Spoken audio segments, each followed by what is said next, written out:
naman tayo ng katawan lupa, mas pinaka-importante sa lahat ng bagay ay yung pagkain ng nanggagaling sa Panginoon. Amen po ba? Sabi nga ng Panginoon, hindi lamang nabubuhay sa tinapay ng isang tao, kundi ang kanyang mga salita. Kaya po, kahit nabubuhay tayo, huwag po tayo magsawa sa pagmamahal ng Panginoon, sapagkat tayong lahat ay mahal ng Panginoon, pero 50% na nagmamahal sa Panginoon at 50% naman na hindi nagmamahal sa Panginoon. Pero sa totoo lang, tayong lahat ay mahal na mahal ng Panginoon. Kaya nga binigay ang kanyang buktong ng anak para tayo ay maligtas, di po ba? Pero depende na po yun sa tao kung saan siya patutungo, kung sa kapamakan o sa makipot na pintuan. Decision po yun ng isang tao. Kanina ay ako ang magpapalasalamat pala pulas. Kanina antok na antok ako, parang tinuturuan talaga kung makasalimutan huwag pumunta eh.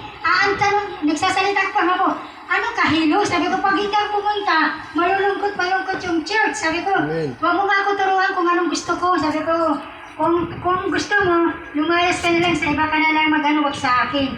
Nakapasalamat ako kasi sabi ko, parang hinihila ako na parang kung di kami ganun ang isip, pero nananad pa rin sa puso ang presensya ng Panginoon. Kasi alam mo mga brother, pag buhay ang inyong spiritual, kahit anong gawin ng sanlibutan, pupunta ka pa rin kung saan ka tinawag. Amen po ba? Kaya kung palakpakan po natin ang ating Panginoon, syempre, tatawagin po na po natin Pastor na si Pastor Alan sa pagkain ng pang-spiritual na buhay natin. Amen. So, purihin ng Diyos at purihin ng Panginoon sa kanya po mga salita. Sa ating pong tagumpay na anibersaryo, bagamat tatlo po yung mensahero, no? Tatlo yung nagpapakain. Pero, this is the moment po natin yun. Yun po yung time na tulos po natin. At salamat sa mga manggagawa niyo, Lord, na nagpapagamit, no? Na para magpahayag at mangaral po ng salita ng Diyos. Kaya, yan, pagamat nabot tayo ng 6 o'clock, pero wala naman tayong binabayaran na oras doon, no? Kahit anong oras sila nga, inaabot sila ng alas 10 eh. Tayo ay hanggang alas 6 lang. At yan, so sa sunod na anniversary nga natin, dahil siguro parami na tayo, kasi magkakaroon din tayo ng mga membro sa Building 30, ito sa sunod na taon. At ang magiging focus natin ay magkakaroon tayo ulit ng baptism. No? Magkakaroon natin ng baptism, magmimitingan natin kung kailan tayo magkakaroon ng baptism. Sapagkat meron na po tayong mabautismuhan, si Brother Nicer, si Brother Ricky at si Brother Edie, no? So bakit kailangan natin sila bautismuhan? Para maging kabahagi sila dito sa disciple of Jesus Christ. Brother Ramon, yan. Basta yung willing magpa-disciple na, kasi ang disciple, nung si Jesus Christ, nung pumili siya ng third apostle, kung saan siya naroon, nandun yung disciple. Kaya lagi niyang kasama. No? Ibig sabihin, kung disciple ka, ibig sabihin may time ka sa mga gawain ng Panginoon. Lalo na kapag disciple ka, mayroon tayong mga pwedeng araw na pagtuturo mo, at dapat hindi ka lang sumusuporta dahil sa nagtuturo ka lang. Kailan, kahit hindi ka nagtuturo, nandun ka. No? Nandun ka sumusuport ka kasi disciple ka na eh. Ibig sabihin, kabahagi ka sa gawain ng disciple of Jesus Christ. Basta may time ka lang, may oras ka, huwag mo pabayaan yung ano mo. So, ayan ang pinipili natin bilang kaya nga, yung kapag kayo po ay nabautismo na sa disciple of Jesus Christ, bilong na po kayo. Member na po kayo ng disciple of Jesus Christ. Hindi kayo binautismo para maligtas muli, hindi po. Binautismo kayo para maging bilong, maging kabahagi kayo ng disciple of Jesus Christ. Kasi sa panahon ni Jesus Christ, di ba? Yung kanyang mga apostle, anong ginawa niya? Hinugasan nagugastos siya ng mga paa. No? Ng mga paa. At sabi ni Pedro, Lord, hindi ko magpapahugas sa iyo. Ano sinabi Jesus Christ? Kung hindi ka magpapahugas sa akin, wala kang bahagi sa akin. Wala kang bahagi. Kaya ano ginawa ni Pedro? Pati ulog, buhos na rin po ako. Sabi niya, ang hinugasan na sa paa ay malinis na. So, yan, kaya inano po natin yung baptism. At pagkatapos niyo mabautismuhan, magkakaroon din po kayo ng ID. Na, may ID po tayo sa Disciple of Jesus Christ. Yung lahat po tayo may mga ID na katunayan na kayo po ay membro ng Disciple of Jesus Christ. Binibigyan lang natin ito ng ID, exclusive lang po ito sa mga member. Amen po ba? Amen. At register po tayo, legal po yan. Nagagamit po ni Brother Jerry sa bangko. No? Nagagamit ni Brother Jerry sa bangko. Ang ID po natin dito. So, legal po siya dahil naka-register po tayo sa SEC. No? So, katunayan na hindi po tayo bugos, kundi tayo po ay legal, no, na naka-register tayo sa ating pong pamahalaan. Ipapasako po tayo. So, yan. So, kaya itong ano nito, magkakaroon tayo ng meeting kung kailan tayo magkakaroon muli ng baptism. No? Kung ano mapagkaisa natin, kung anong buwan, anong araw, kailangan huwag pabago-bago. Pag pinikaisa natin ganitong buwan, dapat nakapokus tayo roon. No? Nakapokus tayo sa buwan na yun ang pag-uusapan natin. Na pagdating ng araw na yun, wala nang atrasan. Amen po ba? Amen? Kasi iba umatras pagdating ng final, nawawala No? Pagdating ng final, nawawala. Pero pag malayo pa, pastor, sama ako. Paano? No? Pagdating ng final, wala na. Nagbabago. No? Nagbabago. So yan, tantaon po, magkakaroon po tayo ng tawag na baptism. No? Mamili lang tayo kung sa aquatic o sa dulo ng batuhan. No? Dito kami sa dulo ng batuhan, anong baptism natin, di ba? Sa dagat, doon kami sa dulo, ano na kami ng motor.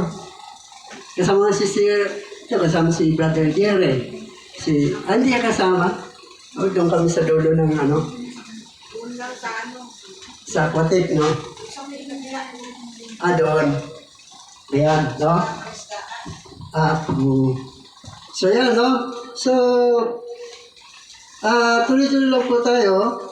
Sabi nga, gawain ng Diyos habang buhay po ito. Lifetime po ito. Hanggang sa pagbabalik ni Jesus. Kaya huwag po tayo magbilang ng taon. Ay, matagal na ako nag-ibig sa Panginoon. Hindi po. Tandaan mo, ang isang araw sa Panginoon ay 1,000 taon. Magbilang ka muna ng 1,000 taon para maging isang araw ka sa Panginoon. Doon ka magmalaki. Lord, isang araw na ako sa iyo. Bakit? 1,000 taon na ako Di ba? Si Adan, ilang taon? 930 years. O, hindi umabot ng isang araw Di ba? 930 years na buhay si Adan. Pero kaso lang, hindi na tayo abot doon kasi 120 years na lang ang buhay natin dito sa mundo. Amin po ba? 20 years na lang, sabi ng Panginoon, hindi na lalampas ng 120 taon. Hindi ko napahintulutan na mabuhay na matagal ang tao. Hindi na lalampas sa 120 taon ang kanyang buhay sa daigdig. Yan. Sa kanino nagsimula yan? Sa panahon ni Noah. At nagkaroon ng katuparan sa panahon ni Moises. Diba? Yung 120, bago magbaha yun. 120 years. Kasi gugunawin na Diyos sa mundo Kaya ginawa ni Noah ang arko sa loob ng 120 years. At nagkaroon ng katuparan naman, nung namatay si Moises, 120 years. So si Moises ang namatay ng 120 years. Kaya mula kay Moises hanggang sa ating panahon ngayon, hanggang doon na lamang tayo. No? Mapalit ka, umabot ka ng 120 o 110, 100. Siguro good ka nun. Gusto mo bang mabubuhay na alos hindi ka na makalakad sa ganun? Gusto ko pong mamatay kaysa mabuhay ako ng ganun. No? So yan. So ang ating pong pag-aaralan ngayon, nandiyan na ba tayo makinig ng salita ng Diyos? Amen? Ang ating pong pag-aaral ngayon ay pag-ampon ng Diyos sa iyo. inampun tayo ng Diyos, adoption.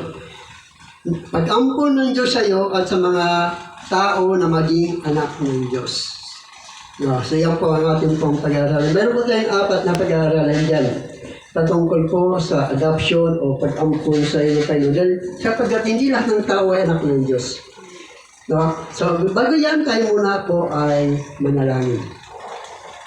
Panginoon, maraming salamat po Diyos sa oras po ito. Kami po ay narito upang patuloy po na makinig at kumain ng mga salita, Panginoon. Sapagkat may sabi, hindi lamang nabubuhay ang tao sa tinapay, kundi nabubuhay din ang tao sa salita ng Diyos. Sapagkat ang tao ay binubuo ng body, soul, and spirit.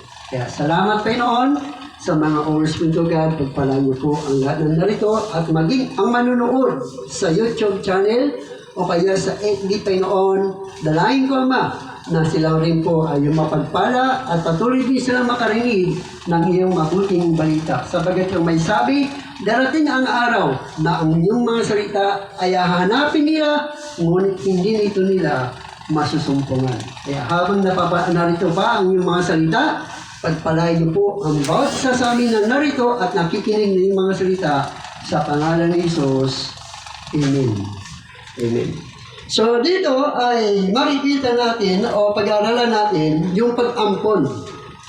Yung pag-ampon ng Diyos sa iyo o sa mga tao para maging anak ng Diyos.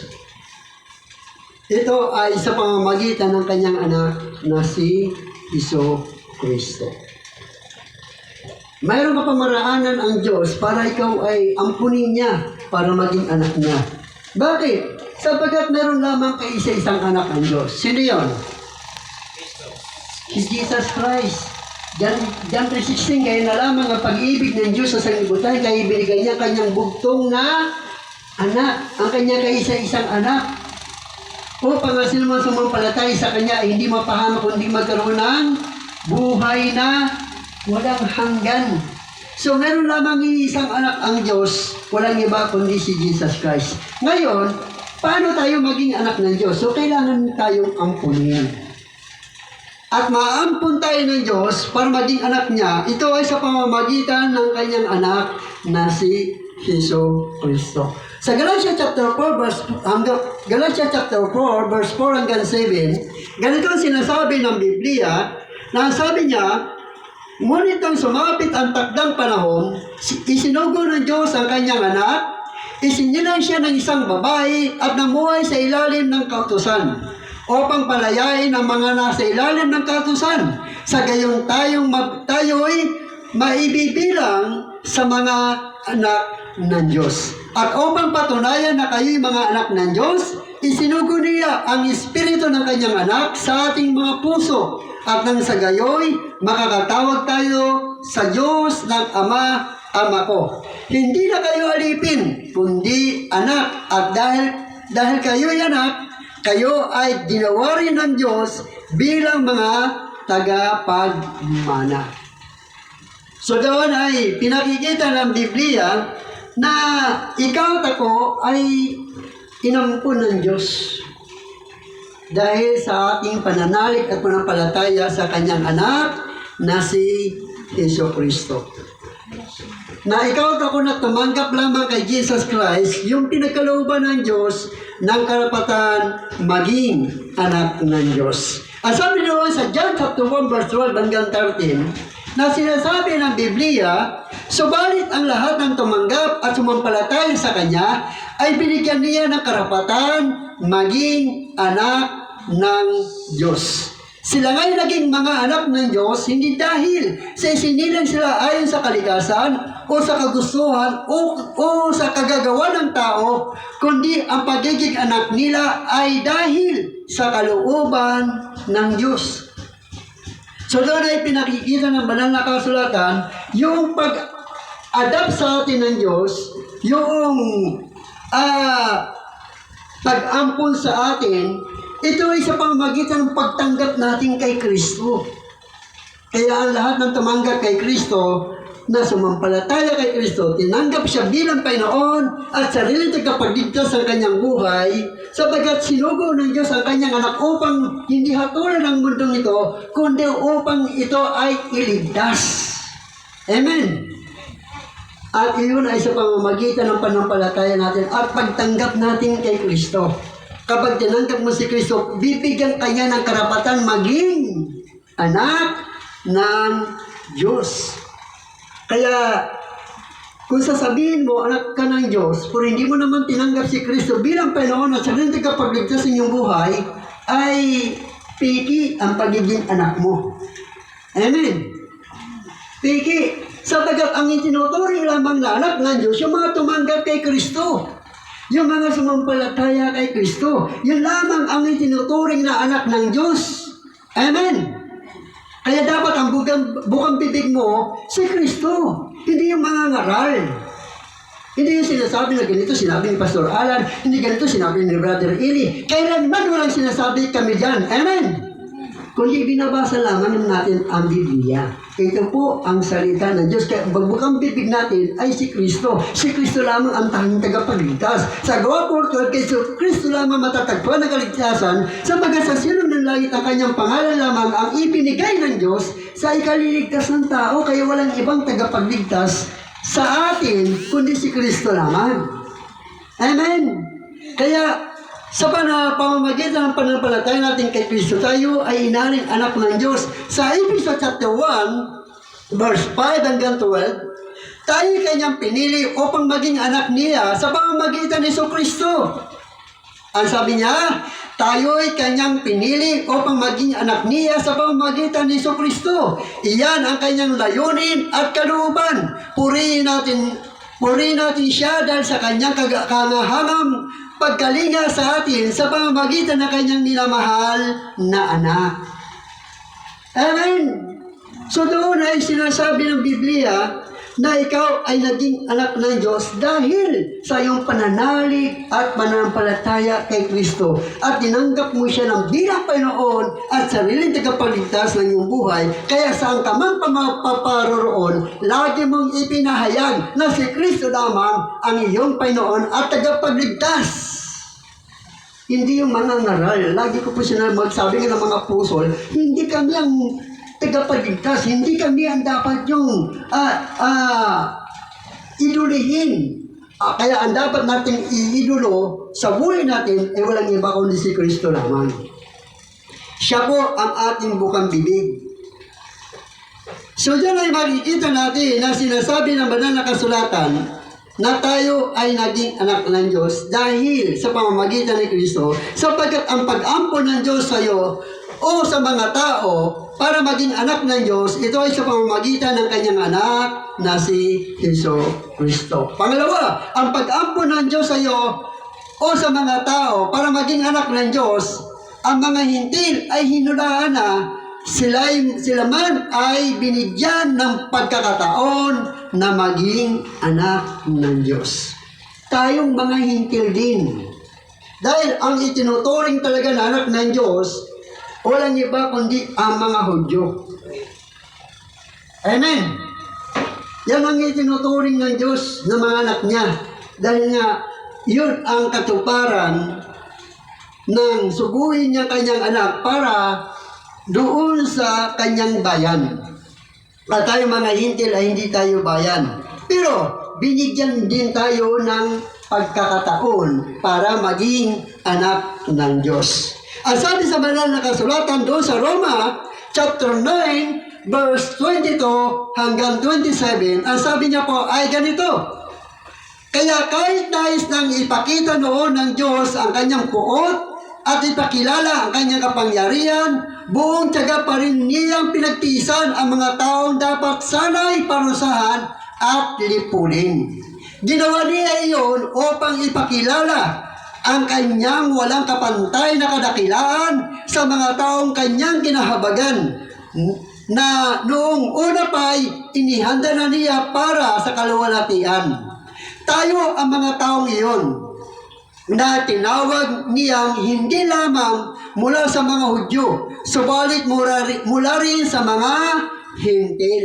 Tayo yun na binigyan tayo ng pagkakataon na maging anak ng Diyos. Kaya ganito sinasabi niya sa aklat ni Oseas, ang dating hindi ko bayan ay tatawagin kong bayan ko. At ang dating hindi ko mahal ay tatawagin kong mahal ko. At sa mga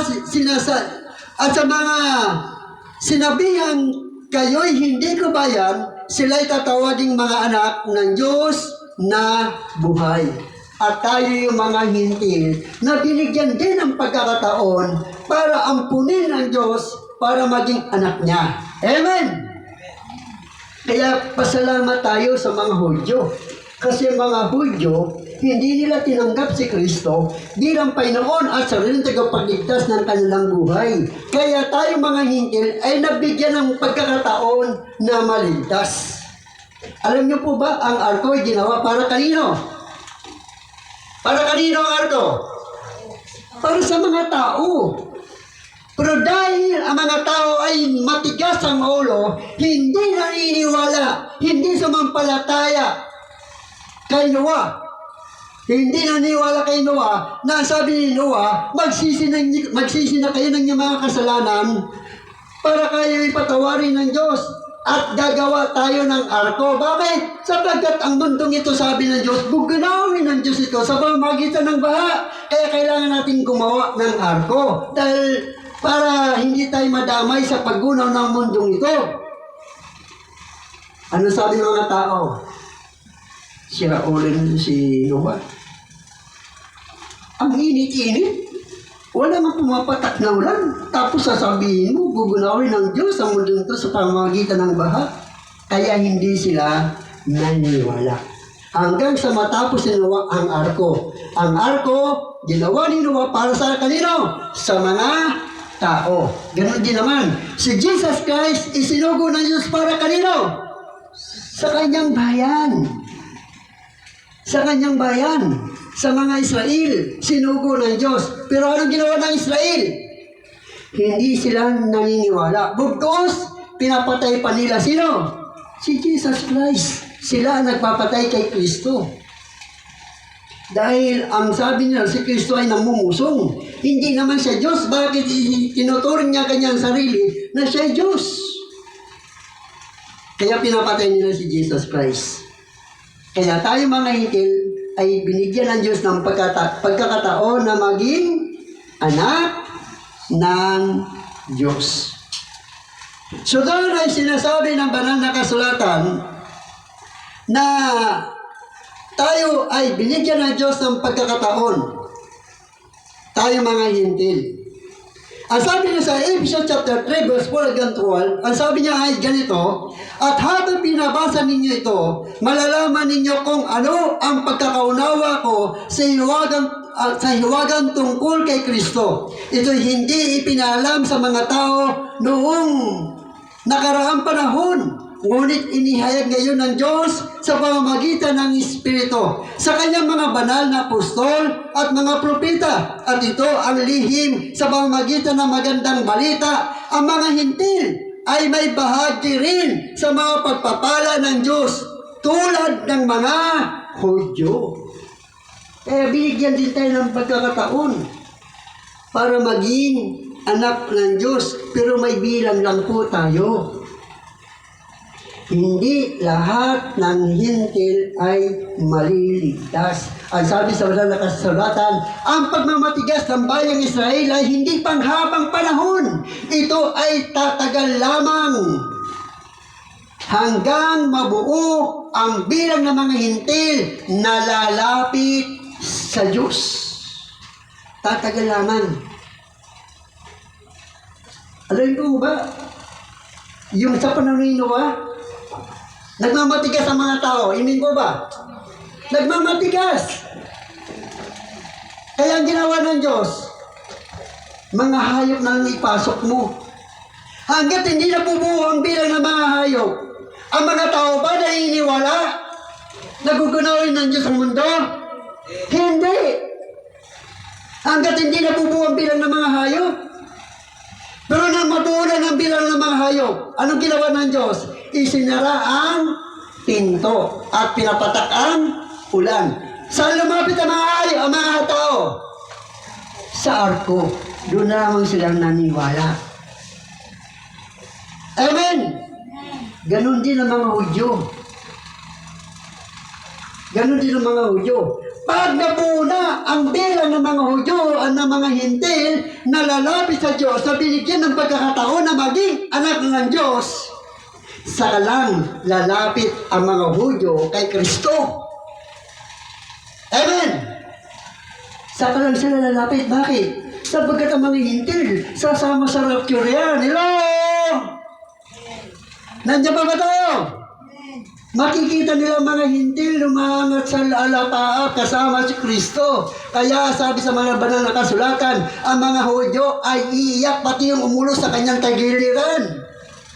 Iiyak sila. Bakit? Sapagkat hindi sila napasama sa rapture. Dahil nga sa katigasan ng kanilang ulo, sila ang daranas ng 7 years Great Tribulation. Dapat sila ang kasama doon sa rapture. Tayo ang daranas ng Great Tribulation. Sila yung magdaranas at sila yung maninindigan sa kanilang pananalig at panampalataya kay Kristo. Sila yung maninindigan.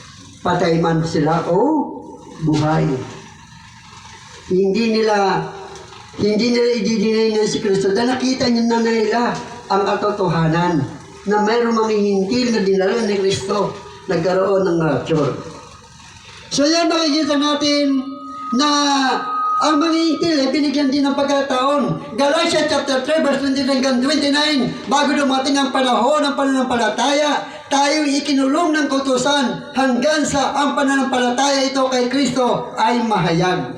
Kaya ang kautusan ang naging tagapangalaga natin hanggang sa dumating si Kristo upang tayo'y mabilang na matuwid sa pamamagitan ng pananalig sa Kanya. Ngayon, sumampalataya na tayo kay Kristo. Wala na tayo sa pangangalaga ng kautusan. Dahil sa inyong pananalig kay Kristo Jesus, kayong lahat ay anak ng Diyos. Ang buhay mismo ni Kristo ang isinuot sa inyo na parang damit ng kayo'y mabautismohan sa Kanya. Wala nang pagkakaiba ang Hudyo at ang Grigo, ang alipin, ang malaya, ang lalaki at ang babae. Kayong lahat ay isa dahil sa inyong pakikipag-isa kay Kristo Jesus. At kung kayo'y kay Kristo, kayo'y lahi ni Abraham at tagapagmana ng mga pangako ng Diyos. Kaya makikita natin na sinasabi ng Biblia na ikaw akong mga Hintil, tayo yung binigyan ng pagkakataon. Kaya mapalad ka.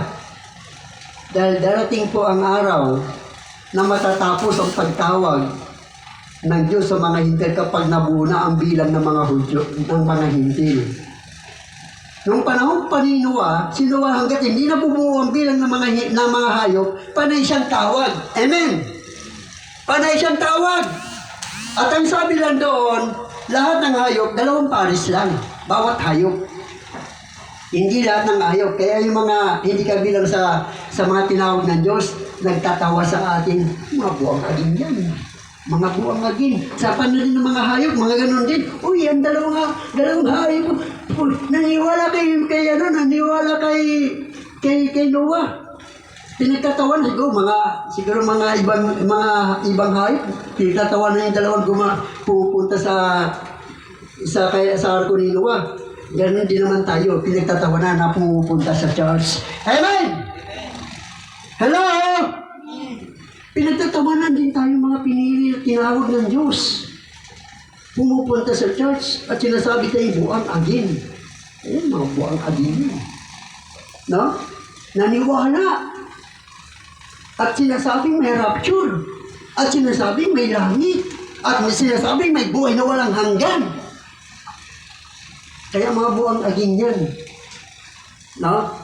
So, dyan nakikita natin na ang pagtawag ng Diyos, ang pag-ampon ng Diyos sa iyo o sa mga tao para maging anak ng Diyos, ang mga Hintil ay hinulaan na sila man ay binigyan ng pagkakataon na maging anak ng Diyos. Pangatlo, ang pag-ampon ng Diyos sa iyo o sa mga tao na maging anak ng Diyos ang mga inaaring anak ng Diyos ay binigyan niya ng Espiritu bilang katunayan na sila ay mga anak ng Diyos. Mayroon tayong Espiritu. Amen? Kailan mo natanggap ang Espiritu bilang katunayan na ikaw ay anak ng Diyos? Kailan mo ito natanggap? Yes. Sabi ni Apostol Pablo, pagsisiyan ninyo, Apostol Pedro, pagsisiyan ninyo, talikdan ninyo mga kasalanan at magpabautismo kayo sa pangalan ni Kristo Jesus upang ipagkaloob sa inyo ang Espiritu Santo. Amen? Doon niya natanggap ang Espiritu Santo bilang tatak ng pagkahiran sa iyo. Bilang tatak na ikaw ay anak ng Diyos. Bakit mo kailangan bautismo? Mag-isa Jesus Christ bago niya na-receive ang Holy Spirit. Kanino siya nagpabautismo? Kanino?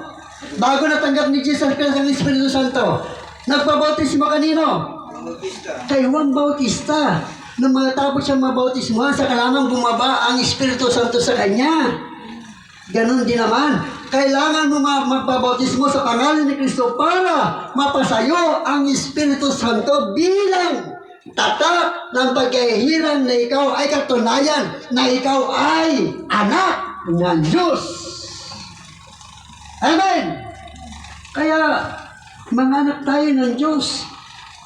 Nasa atin ang Espiritu Santo. Ang sabi doon sa Romans chapter 8, verse 14 hanggang 17, ganito sinasabi ng Biblia, ang lahat ng pinatnubay ng Espiritu ng Diyos ay mga anak ng Diyos sapagkat hindi ibinigay sa inyo ng Diyos ang Espiritu upang kayo gawin mga alipin na mumuhay sa takot sa halip. Ibinigay sa inyo ang Espiritu upang kayo'y gawin mga anak ng Diyos. Kaya nakakatawag tayo sa Kanya ng Ama, Ama ko. Ang Espiritu ang nagpatutuo kasama ng ating Espiritu na tayo'y mga anak ng Diyos. At yamang mga anak tayo, yamang mga anak, tayo tagapagmana ng Diyos at kasamang tagapagmana ni Kristo sapagkat kung tayo kasama niya sa pagtitiis, tayo na yung makakasama niya sa kanyang kaluwalhatian. Yan yung tatak ng pagkahiran sa iyo, na sa iyo ang Espiritu Santo. Kaya mapalad ang mga taong itinuturing na mga anak ng Diyos sapagkat hindi lahat ng hintil, hindi lahat ng kamag-anak mo maliligtas yan. Kahit ang asawa mo, hindi mo kayang iligtas yan. Hindi pwede sagot ko na yung Lord, yung asawa ko sagot ko na, ang anak ko sagot ko na, hindi. Kundi ang kaligtasan natin ay individual. Amen? Individual ang kaligtasan natin. Nandiyan pa ba tayo? Amen. Pangatlo pa lang tayo, malapit na. Ang sabi sa Galatia chapter 4, verse 5 hanggang 7, ganito sinasabi ng Biblia, upang palayain ng mga nasa ilalim ng kautusan, sa gayoy, tayo maibibilang sa mga anak ng Diyos at upang patunayan na kayo mga anak ng Diyos, isinugo niya ang Espiritu ng kanyang anak sa ating mga puso at nang sa gayoy, makakatawag tayo sa Diyos ng Ama, Ama ko. Hindi na kayo alipin, kundi anak at dahil kayo'y anak, kayo ay ginawa rin ng Diyos bilang mga tagapagmana. Amen! Ang unang mamanahin natin ay ano? Buhay na walang hanggan. Maging katulad tayo ng Diyos na wala tayong kamatayan. Magkakaroon tayo ng everlasting life. Everlasting life na hindi ka natatakot na mamatay. Amen? Dahil walang kapangyarihan sa iyo ang kamatayan. So diyan makikita natin na sinasabi ng banal na kasulatan sa Galatia chapter 5, verse 22, na kapag nasayo ng Espiritu Santo, may bunga yan. Hello? May bunga. Kapag nasayo na ang Espiritu Santo, anong bunga? Sa Galatia chapter 5, verse 22 hanggang 23, subalit ang bunga ng Espiritu ay pag-ibig, kagalakan, kapayapaan, katyagaan, kabaitan, kabutihan, katapatan, kahinahunan, at pagpipigil sa sarili. Walang batas laban sa mga ito. Kaya makikita mo, dati magalitin ka, ngayon hindi na. Amen? Dati makapagmura ka, ngayon hindi na. Dati mainitin ang ulo mo, ngayon hindi na. Dati magalitin ka, hindi na. Mabait ka na. Dahil yun ang bunga ng Espiritu Santo ng ipinagkaloob sa iyo bilang tatak na ikaw ay anak ng Diyos. At ito nagpapatunay din na sa iyo ng Espiritu Santo. Ganito sinasabi sa Galatia chapter 5 verse 16 hanggang chapter 5 hanggang 17. Anong sinabi niya ay ganito: sinabi ko sa inyo, ang Espiritu ang gawin ninyong patnubay sa inyong buhay, at hindi kayo magiging alipin ng hilig ng laman, sapagkat ang mga nasa ng laman ay laban sa kalooban ng Espiritu, at ang kalooban ng Espiritu ay laban sa mga ninanasan ng laman. Lagi naglalaban ang dalawang ito, kaya hindi ninyo magawa ang nais ninyong gawin. Nangyayari ba sa inyo yan? Araw ng linggo, araw ng pagsamba. Sabi ng banal ng Espiritu, oras na, alas 10 ng pagsamba natin. Ang sabi ng laman, hindi. Masarap ang panood ng TV. Magandang palabas ngayon. At mayroon, pwede ka magchismis na, no? Mayroon na nagchichismis. No, dito ka na magpagchismisan ka. Ano sabi ng Espiritu? Hindi, simba tayo. Ngayon nagdadalaw isip ko sa tayo, simba. Dito, simba. Dito sa banda ng TV, o ano man. Nagdadalawa. Bakit nasa iyo ng Espiritu Santo? Amen! Naranasan niyo ba ito? Amen! Kung hindi niyo naranasan ito, wala pa sa Espiritu Santo. Ang Espiritu Santo, dinadala ka lagi sa gawain ng Diyos. Sapagkat ang Espiritu ay galing sa Diyos. Amen! Yan ang galing sa Diyos. Yan ang nagdadala siya sa gawain ng Diyos. Yan ang nagpapabanal sa iyo.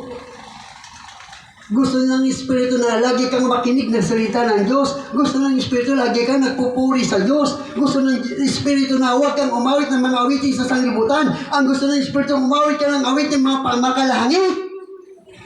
Kung dati mahilig ka umawit ng makasanglibutan, may pumipigil na sa iyo. Amen! May pumipigil na sa'yo. Sasabihin, oy, iba na ninawit mo. Wala ka na kay Lord. Linggo lang ba pag napupuri ka kay Lord?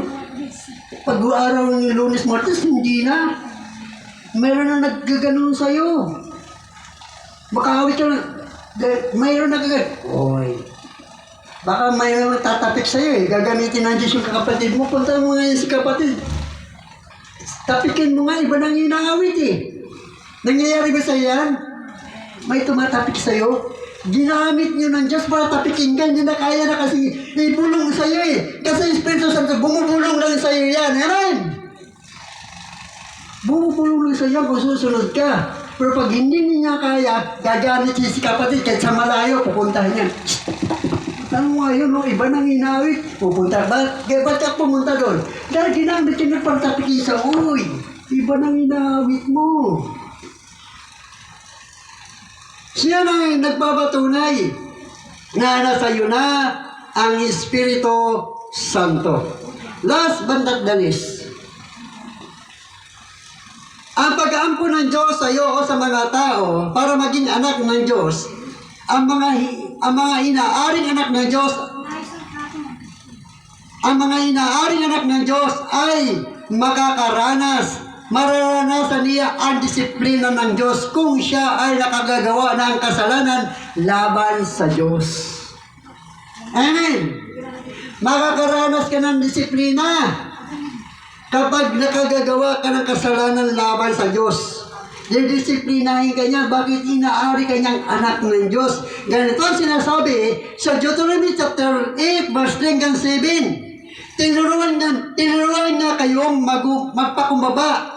Ginutom niya kayo bago binigyan ng mana. Isang pagkain hindi ninyo kilala ni ang inyong mga ninuno. Ginawa niya ito upang Ipaunawa sa inyo na ang tao hindi lamang sa tinapay nabubuhay, kundi sa bawat salitang nagmumula sa bibig ni Yahweh. Sa loob ng 40 taon hindi nasira ang iyong kasuotan, ni hindi namaga ang iyong mga paa sa kalalakan. Itanim ninyo sa inyong isipan na kayo'y dinidisiplina ni Yahweh na iyong Diyos, gaya ng pagdidisiplina ng kanyang ama sa kanyang anak. Kaya matakot kayo sa kanya at sundin ang kanyang mga utos, sapagkat kayo'y dadalhin niya sa isang mainam na lupaing sagana sa tubig, maraming batis at bukal na umaagos sa mga burol at mga kapatagan. Kaya dinidisiplina tayo ng Diyos katulad ng pagdidisiplina ng kanyang mga anak. Kaya pag nakagagawa ka kasalanan, didisiplinahin ka. Nandiyan na nagkakasakit ka. Nandiyan na nasusugatan ka. Nandiyan na kung ano yung mga nangyayari sa buhay mo. Dahil nga, lumalayo ka na sa Diyos. Nakagagawa ka na ng kasalanan laban sa Diyos. Didisiplinahin ka. Kaya mararanasan mo yan. Yung disiplina ng Panginoon. Sa 2 Samuel chapter 7 verse 14 hanggang 15, ganito sinasabi ng Biblia, ako'y kanyang magiging ama at siya'y aking magiging anak. Kung siya'y magkakasala, parurusahan ko siya tulad ng pagpaparusa ng ama sa nagkakasalang anak. Ngunit ang paglingap ko sa kanya hindi magbabago tulad ng nangyari kay Saul. Disiplinahin, maranasan natin ang disiplina. Dahil nga tayo ay inaaring anak ng Diyos. Kaya makikita mo yung disiplina sa iyo ng Panginoon bilang kanyang mga anak. So dito ay sinasabi ng banal na kasulatan maging sa Kawikaan chapter 3 verse 11 to 12, ang sabi niya, aking anak, ang saway ni Yahweh ay huwag mong mamaliitin. At ang kanyang pagtutuwid ay huwag mong itakwil. Sapagkat lahat ng mahal niya itinatama ng daan, tulad ng anak na minamahal na sinasaway ng magulang. Amen! Huwag na natin maliitin. Dahil kanya tinutuwid. Lalo kapag lasinggero ka, uminom ka naman ng alak, sasabi siya nito, uy, hindi makakabuti sa'yo. Makakasama sa'yo sa katawan yan. Pag ininom mo yan, mayroong mangyayari sa'yo, susuray-suray lakad mo. Amen! Pag ininom mo yan, tandaan mo, hindi ka na makakuwi sa bahay mo. Dahil ang paningin mo, iikot yan. Sasabihin mo na lang, hintayin ko na lang bahay ko rito na dumating. Pag dumaan bahay ko, akyat na lang ako. Mayroong mangyayari sa'yo. Ngayon sa anihin ka ng Panginoon, tutuwid ka niya. Itatuwid ka niya. Dahil nga, itinuturing kang anak ng Diyos. Kung mangyari man sa iyong pagtutuwid ng Panginoon, huwag kang lalayo sa Diyos dahil maraming tao kapag nakakaranas, sasabi nila, kung saan ako naging bunagin, bakit naman ako nagutom? Kung saan ako naging bunagin, bakit ganito naging buhay ko? Hindi mo ba alam na tinutuwid ka lang ng Diyos? Maraming binabago ang Diyos sa buhay mo. Hindi mo ba alam na pinararanas sa'yo ng Diyos yan para maranasan mo ang kaibahan ng pagiging born again at ng hindi born again? Maraming ang magtutuya sa'yo. Marami ang titingin sa'yo. Dahil iba na ang nakikita sa buhay mo. Sasabihin, si Naisir, lagi namin kasama niyan dito sa tunggahan. Pero ngayon, hindi na sumasama. Marami nang sasabihin sa'yo, hindi mo na kami mahal, Naisir. Iniiwan mo na kami. Ba't nandiyan ka na sa born again? Marami ng magana sa'yo. Yan ay nagpapatunay lang na tinutuwid ka na ng Diyos. At ginagamit ng Diyos ang mga tao ngayon para makita ang kaibahan mo sa kanila. Amen? Kaya huwag ka manghina, huwag ka magmurmur kung mararanasan mo yan. Dahil yan ay isang pagtutuwid siya ng Panginoon. Sa Hebrews chapter 12, verse 5 hanggang 11, ganito sinasabi, nalimutan mo na ba? Nalimutan na ba ninyo ang panawagan ng Diyos sa inyo bilang mga anak niya? Mga salita na nagpapalakas ng loob. Anak ko, huwag mong baliwalain ang pagtutuwid ng Panginoon. Huwag mong mamasamain kapag ikaw ay dinidisiplina niya. Sapagkat dinidisiplina ng Panginoon ang mga minamahal niya at pinapalo ang itinuturing niyang anak. Tiisin ninyo ang lahat ng hirap bilang pagtutuwid ng isang ama dahil ito'y nagpapakilalang kayo'y tinatanggap ng Diyos bilang tunay niyang mga anak. Amen! Sinong anak ang hindi dinidisiplina ng kanyang ama? Kung ang pagdidisiplina na ginagawa sa lahat ng anak ay hindi kagawi sa inyo, hindi kayo tunay na mga anak kung kayo'y mga anak sa labas, kundi kayo'y mga anak sa labas.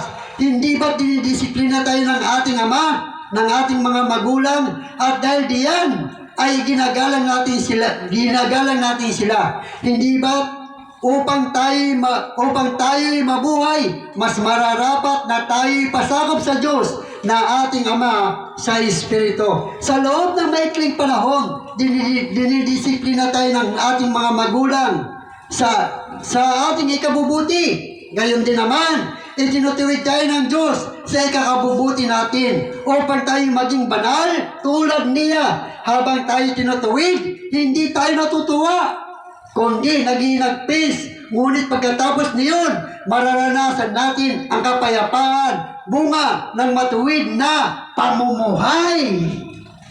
Amen! Ganon ang pagtutuwid ng Diyos. Bagamat masakit, pero pagkatapos niyan, parang tinik yan. Habang hinuhugot ang tinik, masakit. Amen po ba? Masakit.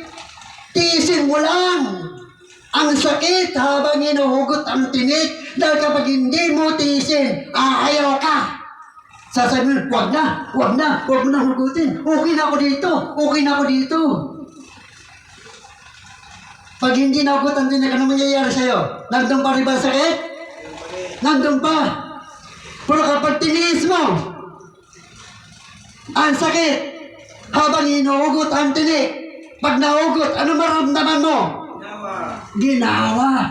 Ganun din ang pagtutuwid sa atin ng Diyos. Hindi mo ito, bagamat masakit, tiisin mo lang. Pagkatapos niyan, maginhawa na. Amen!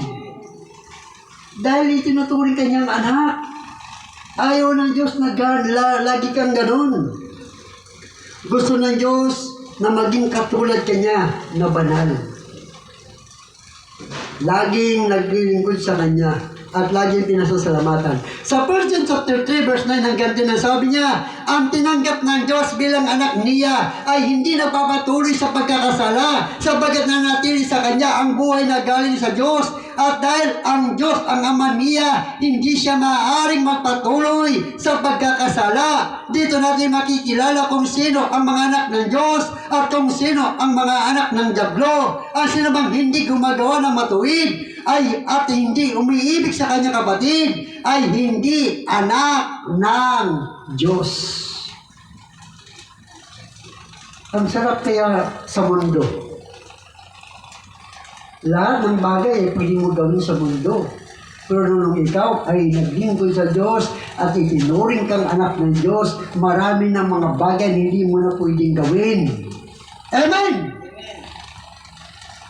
Hindi mo na pwedeng gawin, lalo na kapag hindi na ito kalugod-lugod sa Panginoon. Kaya naman, mayroon tayong naiintindihan at mayroon tayong nanunawaan patungkol sa pag-ampon sa atin ng Diyos. Una, ang pag-ampon ng Diyos sa mga tao na maging anak ng Diyos sa pamamagitan ng kanyang anak na si Jesucristo. Pangalawa, ang pag-ampon ng Diyos sa mga tao o pag-ampon ng Diyos sa iyo o sa mga tao para maging anak ng Diyos. Ang mga hintil ay hinulaan na sila man ay binigyan ng Diyos ng pagkakataon na maging anak ng Diyos. Pangatlo, ang pag-ampon ng Diyos sa iyo at sa mga tao na maging anak ng Diyos. Ang mga inaaring anak ng Diyos ay binigyan niya ng Espiritu Santo bilang katunayan na sila nga ay mga anak ng Diyos. Pang-apat, ang pag-ampon ng Diyos sa iyo o sa mga tao na maging anak ng Diyos. Ang mga inaaring anak ng Diyos ay nararanasan niya ang disiplina ng Diyos kung siya ay nakagagawa ng kasalanan laban sa Diyos. Kaya purihin ang Panginoon sa oras po ito. Nawa ay napagpala po tayo ng kanyang mga salita. Napagpala ba tayo ng salita ng Diyos? Amen. Palapakan po natin ang Panginoon. So, purihin ang Diyos. God bless you po. Pagpalain tayo ng Panginoon. Dumako na po tayo sa ating pagbibigay.